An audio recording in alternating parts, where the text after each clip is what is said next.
L'homme d'affaires Sébastien Ajavon relaxé au Bénin. Au terme d'une audience de plus de 10 heures, le président du patronat du Bénin et 3 co-inculpés ont été remis en liberté ce vendredi 4 novembre 2016. Le parquet estime que le délit n'est pas constitué. La décision qui est rendue n'étonne personne, puisque nous avons été, à cause de cette séquence, je veux dire, complètement ridicule à la face du monde. Il y a un autre problème qui est géopolitique. Vous n'êtes pas sans savoir que des bases de la DEA sont implantées un peu partout. Il y en a une au Nigeria, il y a des experts qui travaillent également sur la zone près du Togo, il y en a au Ghana. Il y a également une base qui est au Cap-Vert de la DEA parce que le Bénin, donc les rapports de l'Observation internationale des drogues le disent, le Togo, le Bénin et la Côte d'Ivoire sont des plaques tournantes en direction du Nigeria. Nous sommes factuellement dans l'œil et dans le collimateur international. Sébastien Ajavon a toujours dénoncé être victime d'un complot.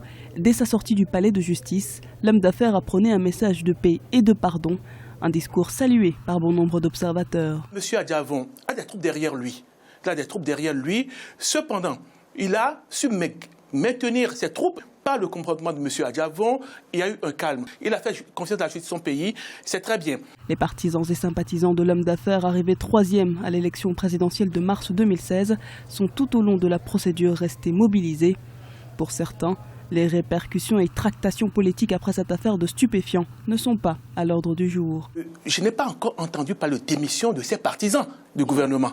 Ça voudra dire tout simplement que pour l'instant, en tout cas, on n'en est pas là. Pour l'instant, il n'y a pas encore de scission au niveau ni de l'appareil gouvernemental, ni au niveau des alliances. Il serait prématuré aujourd'hui de faire des liens entre cette affaire et puis le pouvoir en place. Je crois que ce serait non seulement prématuré, mais ce serait aussi inexact de le faire. Je pense qu'il faut laisser la procédure aller à son terme.